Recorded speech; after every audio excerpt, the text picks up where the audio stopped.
దేవుని మార్గాల్లో మనం నడుచుకోవాలి. అందుకని అక్కడ ఏమని చదువుతున్నాం? 23వ వచనంలో, ఆజ్ఞ దీపముగాను ఉపదేశము వెలుగుగాను ఉండును, శిక్షార్థమైన గద్దింపులు జీవమార్గములు.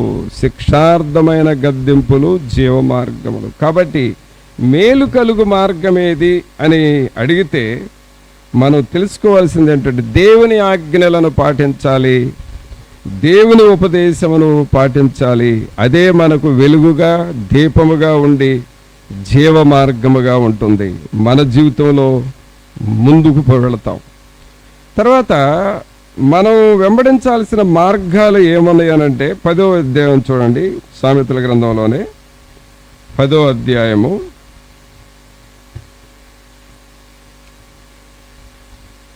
17వ వచనం చూడండి.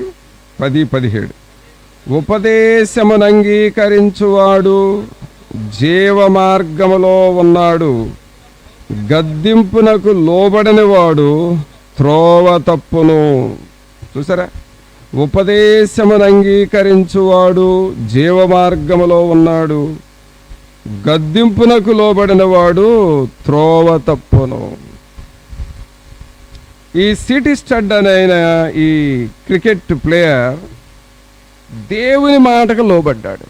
ఆయన ఏమన్నాడు? సన్మానం చేయండి అనంటే, నాకు సన్మానం అవసరం లేదు, నా దేవునికి సన్మానం చేయండి అనంటే, ఆ దేశమంతా సిటీ స్టడ్ నమ్ముకున్న దేవునిని ఘనపరిచారు. ఆ తర్వాత ఏమైంది అనంటే, ఆయనకున్న ఆస్తులను దేవుని సేవ కొరకు ఖర్చు పెట్టాడు. ఆయన గ్రహించింది ఏంటంటే, నేను నా ఆస్తులను దేవుని కొరకు ఖర్చు చేస్తే పరలోకములో దేవుడు నాకు ఆస్తిని సమకూరుస్తాడు అనేది ఆయనకు అర్థమయ్యింది. కాబట్టి ఆయన ఆస్తులను అమ్మి దేవుని కొరకు ఖర్చు పెట్టి దేవుని కొరకు బ్రతకాలని తీర్మానం చేసుకున్నాడు. అంటే ఆయన లైఫ్ కొంత భాగం ఏమైందంటే క్రికెట్ ప్లేయర్గా ఖర్చు అయిపోయింది, మిగిలిన భాగాన్ని దేవుని కొరకు ఖర్చు చేశాడు. దేవుని కొరకు జీవించాలి, దేవునిని ఘనపరచాలి అనేది తీర్మానం చేసుకున్నాడు. మనం పాడతాం కదా, యేసుని కొరకై ఇలా జీవించదా బాసురముగానే నన్నుదిరం. యేసుని కొరకై ఇలా జీవించేద బాసురముగానే నను దినము. యేసుని కొరకై ఇలా జీవించేద బాసురముగానే నను దినము. కాబట్టి దేవుని కొరకు జీవించాలి అనేది సిటీ స్టడ్ నిర్ణయం తీసుకొని ఆస్ట్రేలియా దేశం అంతా తిరిగి గొప్ప సేవ చేశాడు. మీకు భక్తుల చరిత్రల బుక్ స్టాల్స్లో సిటీ స్టడ్ అనే ఒక బుక్ ఉంది.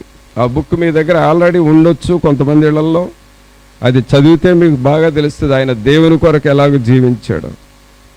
లేదా లేకపోతే మీకు ఆ బుక్ దొరికినప్పుడు మీరు కొనుక్కొనైనా చదవచ్చు. City stud. అలాగూ మనం దేవుని పనులను నిర్వహించాలి. కాబట్టి పిల్లరా, జీవ మార్గము అక్కడ 17వ వచనం ఏం చదువుతున్నావు? ఉపదేశమును అంగీకరించువాడు జీవ మార్గములో ఉన్నాడు, గద్దింపునకు లోబడిన వాడు త్రోవ తప్పును. జీవ మార్గము, దేవుని మార్గములో మనం ముందుకి సాగుతూ ఉండాలి. దేవుని మార్గములో మనం ముందుకు వెళుతూ ఉండాలి. అప్పుడు అది మనకు మేలు కలుగు మార్గముగా ఉంటుంది. మనము దేవుని మార్గంలో వెళితే మన పిల్లలు కూడా దేవుని మార్గంలోకి వస్తారు. ఆ పిల్లలు దేవుని చేత ఆశీర్వదించబడతారు. అలాగూ దేవుని మార్గంలో మనం నడవాలి. తర్వాత ఇంకో మాట చూద్దాం. 15వ అధ్యాయం సామెతల గ్రంథంలోనే 15వ అధ్యాయము ఈ మేలు కలుగు మార్గం ఏంటి అనేది ఇక్కడ ఇంకొంచెం క్లియర్గా ఉంది. 24వ వచనం చూడండి. క్రిందనున్న పాతాళమును తప్పించుకొనవలెనని బుద్ధిమంతుడు పరమునకు పోవు జీవ మార్గమున నడుచుకొనును. ఏ మార్గంలో నడుచుకోవాలి? జీవ మార్గములో నడుచుకోవాలి. కొన్ని పేర్లు మనం జ్ఞాపకం చేసుకుందాం, వాళ్ళు ఏ మార్గంలో వెళ్ళారో చూద్దాం. అబ్రహాము, లోతు. ఎవరు వాళ్ళిద్దరు? అబ్రహాము, లోతు. అబ్రహాం ఏ మార్గంలో వెళ్ళాడు? జీవ మార్గంలో వెళ్ళాడు. లోతు ఏ మార్గంలో వెళ్ళాడు? లోక సంబంధమైన మార్గంలో వెళ్ళాడు. ఎండింగ్ ఏంటి? లోతు నరకానికి వెళ్ళాడు, అబ్రహాము పరలోకానికి వెళ్ళాడు. అంటే లోతు వెళ్ళలేదు, లోతు కుటుంబీకులు. ఎందుకంటే ఆ లోక సంబంధమైన మార్గంలోకి వెళ్ళారు కాబట్టి అలాగే అయిపోయాడు.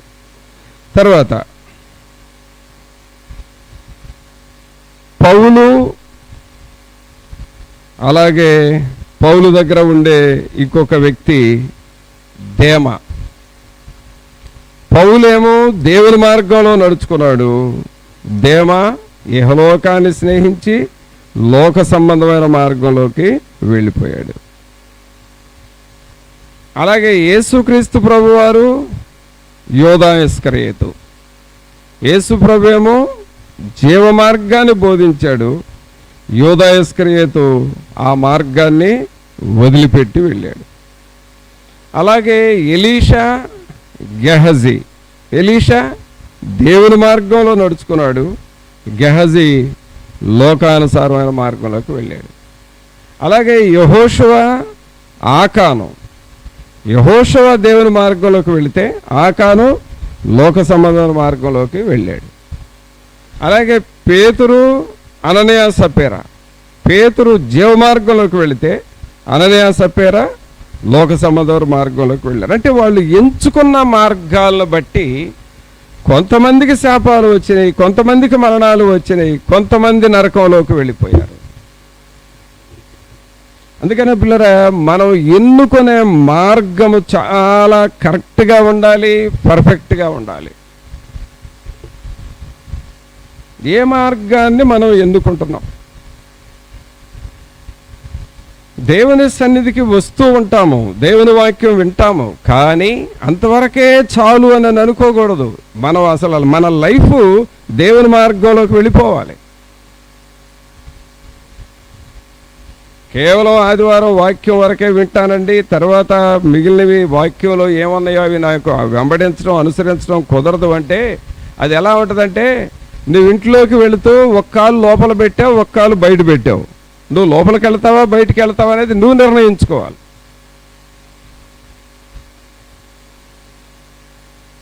కావున ఇక్కడ దేవుని వాక్యం నేను చదువుతున్నావు అంటే, క్రిందనున్న 24వ వచనం, క్రిందనున్న పాతాళమును తప్పించుకొనవలెనని బుద్ధిమంతుడు పరమనకు పోవు జీవ మార్గమును నడుచుకొనును. అంటే నువ్వు పరలోకానికి వెళతావా నరకానికి వెళతావా నువ్వే డిసైడ్ చేసుకో.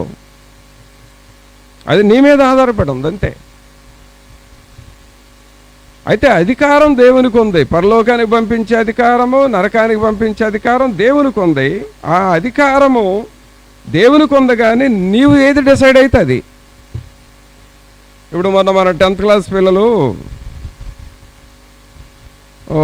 ఎగ్జామ్స్ రాశారు. మనకి ఇక్కడ స్కూల్లో కూడా చాలామంది రాశారు, మంచి రిజల్ట్ వచ్చింది. అందరూ ఇక్కడే చదివారు, కానీ కాలేజీకి వెళ్ళిన తర్వాత ఎవరెక్కడ చేరతారో వాళ్ళ ఇష్టం. అందరూ ఒక చోట చేరరు కదా. వాళ్ళు తీసుకునే గ్రూపును బట్టి వాళ్ళు ఒక కాలేజీ ఎన్నుకుంటారు, ఆ కాలేజీలోకి వాళ్ళు వెళ్ళిపోతారు. అలాగే మనము వాక్యం విన్న తర్వాత ఏ మార్గంలో వెళ్ళాలి అనేది మనం నిర్ణయించుకోవాలి. మనం ఒక డిసిషన్కి రావాలి. ఇక్కడ దేవుని వాక్యం ఏముందంటే, క్రిందనున్న పాతాళమును తప్పించుకొనవలెనని బుద్ధిమంతుడు పరమనకు పోవు జీవ మార్గమును నడుచుకొనును. అంటే జీవ మార్గం ఎక్కడా, పరలోకానికి వెళ్ళాలంటే నేనేం చేయాలి అనేది నువ్వు ఆలోచన చేసుకోవాలి. పరలోకానికి వెళ్ళాలి అనంటే నేనేం చేయాలి అని నువ్వు ఇప్పుడే ఆలోచన చేసుకోవాలి. పరలోకానికి వెళ్ళటానికి మొట్టమొదట నువ్వు చేయాల్సింది ఏమంటాడు? మొట్టమొదట దేవునికి నువ్వు లోబడాలి. రెండవది నీ పాపాలు ఒప్పుకొని వాటిని విడిచిపెట్టాలి.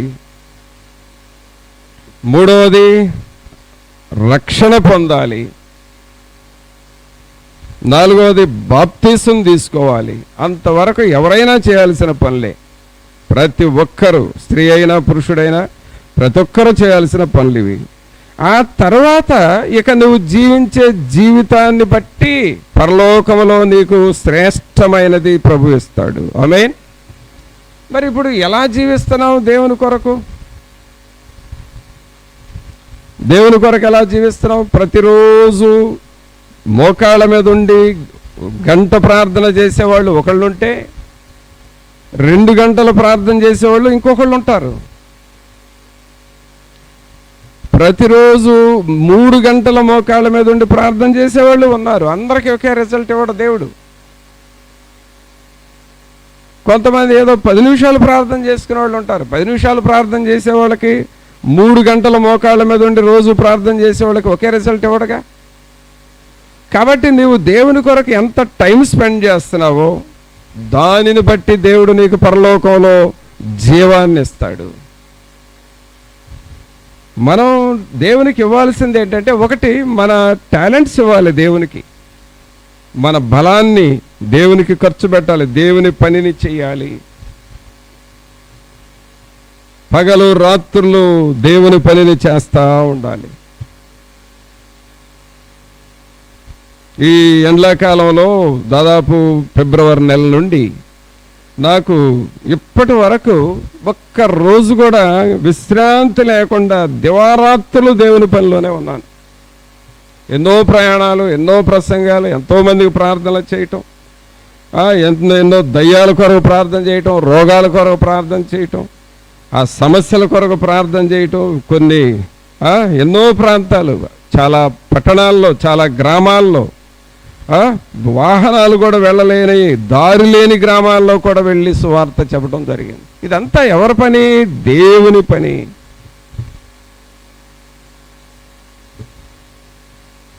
కావున పిల్లరా, మనము ఎన్నుకునే మార్గం ఎలాంటిది? కోర్స్ అందరూ ఇలాగే చేయలేరు. నాలాగా కంప్లీట్గా దేవుని పని చేయాలంటే అందరం చేయలేము. కానీ నీకున్న టైం, నీ జాబ్ నువ్వు చూసుకుంటూ కొంత టైం అన్నా నువ్వు దేవునికి ఇవ్వటం, అది ఒక మార్గం అంతే. స్టీల్ ప్లాంట్లో ఒక మంచి సీనియర్ ఇంజనీర్ ఉన్నాడు, నాకు తెలిసిన సహోదరుడు. అతను దాదాపు మోర్ దాన్ 3 lakhs శాలరీ వస్తుంది. కానీ దేవుని మార్గాన్ని ఎన్నుకున్నాడు ఆయన. ఆ 8 hours డ్యూటీ ఏదో చేస్తాడు అంతే. మిగిలిన టైం అంతా ఎక్కడికో ఒక చోటకు వెళ్ళి సువార్త చెబుతాడు. అక్కడ చూస్తేనేమో సీనియర్ ఇంజనీర్ ఒక సెక్షన్కి అధికారి. ఇక్కడ చూస్తేనేమో ఇదిగో ఎదురుగున్న బజార్ ఉంది చూడండి, అలాంటి బజార్లో కూడా నిలబడి పాట పాడుతూ ఉంటాడు. అలాంటి బజార్లో కూడా ఉండి ఏమన్నా హ్యాండ్ బిల్స్, దేవుని పత్రాలు, కరపత్రాలు పంచుతూ ఉంటాడు. అక్కడ 2-3 ఆ రోడ్డునే అడుక్కునే బెగ్గర్స్ వచ్చిన వాళ్ళకు వాక్యం చెబుతాడు. అక్కడ చూస్తేనేమో పొజిషన్ గొప్పది, ఇక్కడ చూస్తేనేమో ఇది దేవుని పనిని తగ్గించుకొని చేస్తూ ఉంటాడు. కారణం, ఆయన దేవునిని గ్రహించుకున్నాడు. దేవుని కొరకు నేను ప్రయాసపడాలని ఆలోచించుకున్నాడు.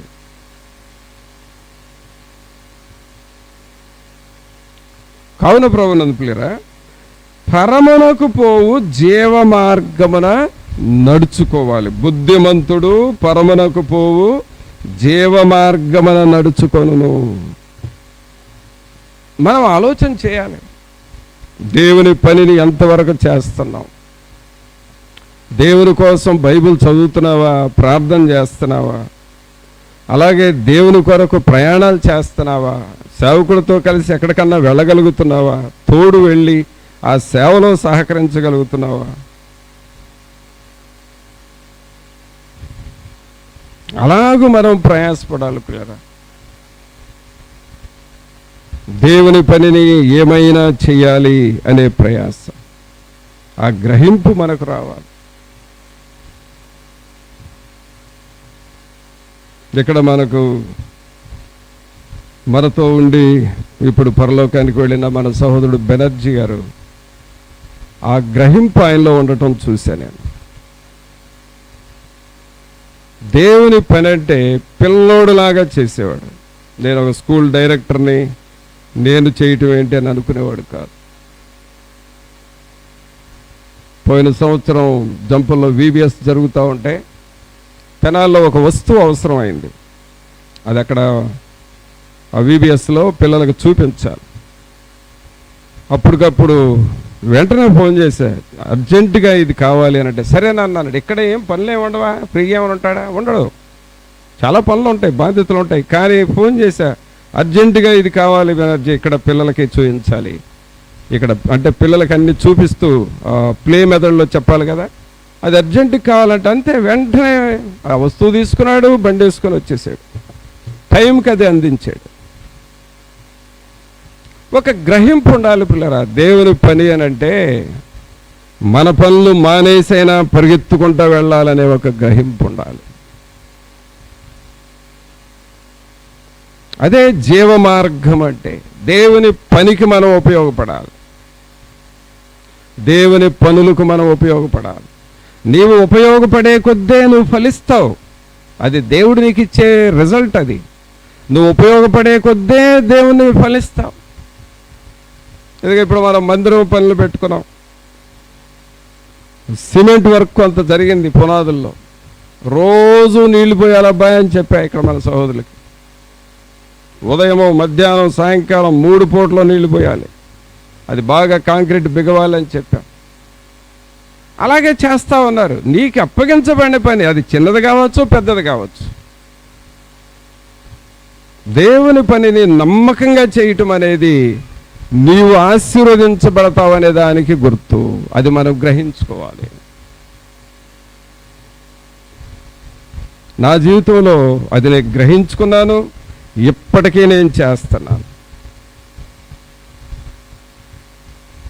దేవుని వాతావరణం మంచిగా ఉండాలి. ఇక్కడ మీరు ఏం చదువుకున్నారు, ఏ పొజిషన్లో ఉన్నారో చూడండి. నేను అక్కడ మనం వచ్చే దారిలో ఆ మామిడి ఆకులు అవి పడతా ఉంటాయి. అబ్బాయి, దేవుని సన్నిధికి మనం వచ్చేటప్పుడు క్లీన్గా ఉండాలని చెప్పా, ఒకసారి చెప్పా ఇక్కడ ప్రార్థన ప్రారంభించిన ప్రారంభంలో. అంతే, మన సహోదరులు ఏదో చీపురైనా తీసుకొని ఊడుస్తారు అంటే అలా ట్రైనింగ్ ఇస్తాను నీకు, అంతే. నువ్వు ఇంజనీరు కావచ్చు, కానీ చీపురు తీసుకొని వడవటం నేర్చుకో అని చెబుతారు. అది దేవుని పని పిల్లరా, జీవ మార్గం అది. నేను చేస్తా, నేనేమి చేయకుండా చెప్పను. ఇవన్నీ చేసిన వాడిని, చివరికి బాత్రూమ్స్ ఫినాయిల్ వేసి చీపురులు తీసుకొని కడుగుతూ ఉండేవాడిని. దేవుని పనులు చేయటానికి ప్రియులరా మనం తగ్గించుకోవాలి. అప్పుడు పరమునకు పోవు జీవ మార్గంలోనికి మనం వెళతాం. అది ఏదైనా సరే, ఏదైనా సరే. అందుకని అక్కడ దేవుని వాక్యం ఏం చదువుతున్నాం, 24వ వచనంలో, క్రిందనున్న పాతాళమును తప్పించుకొనవలెనని బుద్ధిమంతుడు పరమునకు పోవు జీవ మార్గమున నడుచుకొనును. ఆ జీవ మార్గంలోనికి మనం వస్తున్నామా? ఆ జీవ మార్గాన్ని మనం ఎన్నుకుంటున్నామా? అలాగూ మనల్ని మనం జాగ్రత్తగా పరిశీలన చేసుకోవాలి. చూద్దాం, మరొక వాక్యాన్ని చూద్దాం. ఇర్మియా గ్రంథం తీయండి, 21వ అధ్యాయము.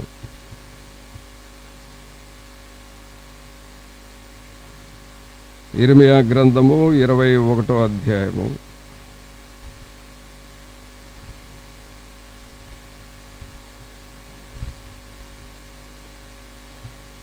ఎనిమిదో వచనం చదువుదాం.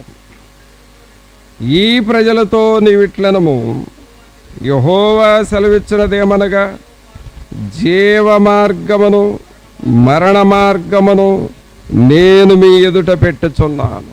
ఏమంటున్నాడండి? జీవ మార్గమును మరణ మార్గమును నీ ఎదుట పెట్టుచున్నా. 2 మార్గాలు నీ ముందు పెడుతున్నానయ్యా, నువ్వేది చేస్తావో చెయ్యి, నీ ఇష్టం. నువ్వు వాక్యం వింటున్నావు, ప్రార్థన చేస్తున్నావు, దేవుని సన్నిధికి వస్తున్నావు. ఇంత వాక్యం విన్నందుకు నువ్వు లోబడితే జీవ మార్గంలోనికి వస్తావు. నువ్వు వాక్యం వింటున్నావు, పాటలు పాడుతున్నావు, ప్రార్థన చేస్తున్నావు, వెళ్ళిపోయి మరలా లోకంలో నువ్వే పాత పనులు చేస్తున్నావో, ఏ పాప పనులు చేస్తున్నావు అవే చేసుకుంటా ఉన్నావు. దానివల్ల నీవు మరణ మార్గంలోకి వెళుతున్నావు.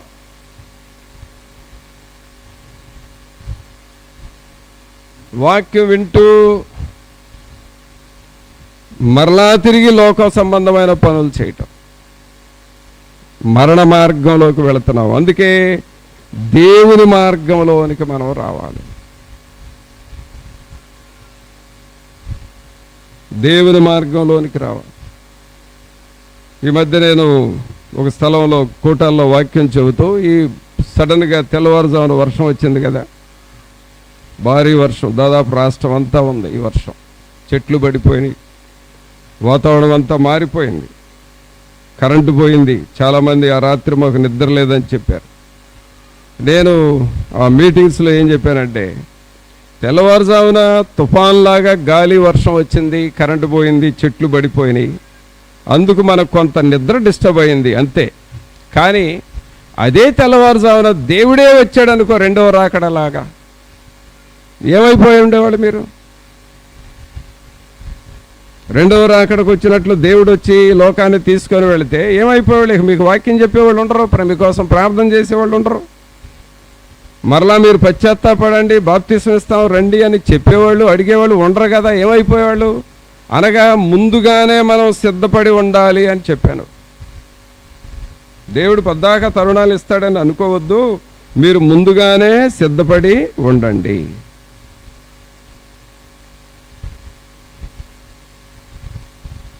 ఇక్కడ ఏమన్నట్టు చదువుతున్నావు 8వ వచనంలో, ఈ ప్రజలతో నీవిట్లనము, యెహోవా సెలవిచ్చినదేమనగా, జీవ మార్గమును మరణ మార్గమును నేను మీ ఎదుట పెట్టుచున్నాను. ఏ మార్గంలోకి వెళతావో పరీక్ష చేసుకో అంటున్నాడు. ఆ మార్గం ఎలాంటిదో ఈ వాక్యం కూడా చూద్దాం. ద్వితీయోపదేశకాండం తీయండి. ద్వితీయోపదేశకాండము 32వ అధ్యాయము.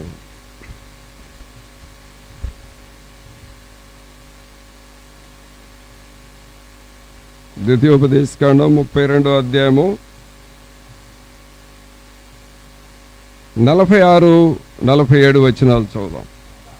మరలా వారితో ఇట్లనెను, మీతో సాక్ష్యముగా నేడు నేను పలికిన మాటలన్నిటినీ మీ మనస్సులలో పెట్టుకొని మీ సంతతి వారు ఈ ధర్మశాస్త్ర వాక్యములన్నిటిని అనుసరించి నడుచుకొనవలెనని వారికి ఆజ్ఞాపించవలెను.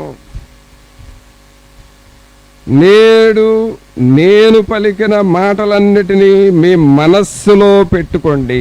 ఈ వాక్యాలు ఎక్కడికి వెళ్ళాలంటే మన మనస్సులోకి వెళ్ళాలి. నీ వాక్యమే నన్ను బ్రతికించెను, బాధలలో నెమ్మదినిచ్చెను. నీ వాక్యమే నన్ను బ్రతికించెను, బాధలలో నెమ్మదినిచ్చెను. కృపాశక్తి దయ సత్య సంపూర్ణుడా, వాక్యమై ఉన్న యేసు వందనమయ్యా. కృపాశక్తి దయ సత్య సంపూర్ణుడా, వాక్యమై ఉన్న యేసు వందనమయ్యా. నీ వాక్యమే నన్ను బ్రతికించెను, బాధలలో నెమ్మదినిచ్చెను. ఇక్కడ మనం ఏం చదువుతున్నాం? మీతో సాక్ష్యముగా నేడు నేను పలికిన మాటలన్నిటినీ మీ మనస్సులోకి వెళ్ళండి, మీ మనస్సులో పెట్టుకోనండి. స్కూల్స్ రీఓపెనింగ్ ఎప్పుడు? మరలా జూన్ 12. ఎక్కడ ఉంది అది? మన మనస్సులో ఉంది కదా.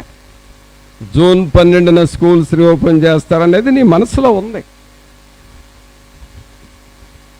అలాగే ఈ వారంలో నీకు ఏదైనా ప్రోగ్రాం ఉంది, రేపు బుధవారం ఎక్కడికి వెళ్తున్నావో అని అడిగామనుకోండి, ఆ రోజు నువ్వు ఎక్కడికి వెళ్తావో కరెక్ట్గా చెబుతావు, రేపు బుధవారం నాకు ఈ ప్రోగ్రాం ఉంది అని. అది నీ మనస్సులో ఉంది. అనగా పిల్లరా, మన మనస్సులో ఇలాంటివి చాలా ఉంటాయి. మన సీఎం ఎవరు, పిఎం ఎవరు, ప్రెసిడెంట్ ఎవరు, లేక పాకిస్తాన్ ఇండియాకి యుద్ధం ఎప్పుడు స్టార్ట్ అయింది, ఎప్పుడు ముగుస్తుంది, ఇవన్నీ అడిగితే టకటకగా చెప్పేవాళ్ళు ఉంటారు. ఇవన్నీ వారి మనస్సులో ఉన్నాయి. కానీ అదంతా కూడా లోక జ్ఞానమే. జీవ మార్గం ఏమిటంటే దేవుని వాక్యం నీ మనస్సులోకి వెళ్ళాలి. ఆమేన్. దేవుని వాక్యం నీ హృదయంలో ఉండాలి. దేవుని ఆత్మ నీ హృదయంలో ఉండాలి. అందుకని ఇక్కడ ఏం చదువుతున్నావు? మీతో సాక్ష్యముగా నేడు నేను పలికిన మాటలన్నిటినీ మీ మనస్సులలో పెట్టుకొనండి. తర్వాత ఏమంటున్నాడు? మీ సంతతి వారు ఈ ధర్మశాస్త్ర వాక్యములన్నిటినీ అనుసరించి నడుచుకొనవలెనని వారికి ఆజ్ఞాపింపవలెను. అవేమవుతాయంట? 47వ వచనంలో, ఇది మీకు నిరర్ధకమైన మాట కాదు, ఇది మీకు జీవమే. చూసారండి, దేవుని మాటలు ఎప్పుడు మనకు వేస్ట్ కావు పిల్లరా. అవి జీవాన్ని ఇస్తాయి, జీవము కలిగిన మాటలు. అందుకనే అపోస్తుల కార్యములో ఈ మాట చూస్తే ఇంకా క్లియర్గా ఉంటుంది. అపోస్తుల కార్యములు 2వ అధ్యాయము, అపోస్తుల కార్యములు 2వ అధ్యాయము 28వ వచనం చూడండి. నాకు జీవ మార్గములు తెలిపితివి, నీ దర్శనమనుగ్రహించి నన్ను ఉల్లాసముతో నింపితివి. అందరూ చదవండి మాట. నాకు జీవ మార్గములు తెలిపితివి, నీ దర్శనమనుగ్రహించి నన్ను ఉల్లాసముతో నింపెదవు. ప్రభునందు పిల్లరా, ఈ లోకంలో రకరకాల మార్గాలు ఉన్నాయి. కానీ ఒకవేళ నీకు ఇష్టమైన మార్గాలు చాలా ఉండొచ్చు, కానీ దేవుని మార్గమే అది జీవ మార్గం. ఎప్పటికైనా సరే దేవునిని తెలుసుకోవాలి. సిటీ స్టడ్ అనే ఆ ఆస్ట్రేలియన్ క్రికెటర్ దేవుని మార్గం కంటే శ్రేష్టమైనది లేదు అని తన ఆస్తులను దేవునికి ఖర్చు పెట్టి సామాన్యమైన జీవితం జీవిస్తూ ఒక మిషనరీగా స్టార్ట్ అయ్యి ఆస్ట్రేలియా ఖండం అంతా ఇంకా ఇతర దేశాల్లోకి సువార్త తీసుకొని వెళ్ళి సిటీ స్టడ్ గొప్ప సేవ చేశాడు. అది దేవుని మార్గంలోకి వెళ్ళాడు. మన జీవితంలో కూడా గ్రహించుకోవాలి, దేవుని గ్రహించుకోవాలి. ఇక్కడ మనం ఏం చదివామంటే, నాకు జీవ మార్గములు తెలిపితివి, నీ దర్శనం అనుగ్రహించి నాకు ఉల్లాసముతో నింపెదవు. ఈ మార్గములో నేను వెళ్ళాలి అనేది తెలుసుకోవాలి. అందుకని ఇర్మియా గ్రంథంలో మనం చదివాము, మేలు కలుగు మార్గమేది అని అడిగి అందులో నడుచుకోరుడి. మరి అలాగే నడుచుకుందామా? ప్రార్థన చేసుకుందాం. పరిశుద్ధుడైన మా ప్రభువా, మీకు స్తోత్రాలు వందనాలు చెల్లిస్తూ ఉన్నాము. ఈ ప్రియులైన వారిని అందరినీ మీరు దర్శించండి, మీ కృపలో బలపరచండి ప్రభువా. మీ వాక్యపు వెలుగును ప్రతి ఒక్కరికి మీరు దయచేయండి. మీ సన్నిధి, మీ సమాధానం ప్రతి ఒక్కరితో ఉంచండి. మీ కృపలో బలపరిచి మీ సన్నిధి మాతో ఉంచి విన్న వాక్యం మీ హృదయంలో నిలిచి ఫలించాలి. మీ ఆత్మ చేత ప్రతి ఒక్కరిని సంధించండి. ప్రతి ఒక్కరితో మీ స్వరము వారు వినాలి, మీ దర్శనము వారు పొందాలి. అలాగూ ప్రతి ఒక్కరు మీ యొద్ద కనిపెట్టుకొని ఎదురు చూచి నూతన బలం పొందు బిడ్డలుగా వీరందరినీ చేయమని నజరేయుడైన యేసు నామమున అడిగి వేడుకొనుచున్నాము తండ్రి. ఆమేన్.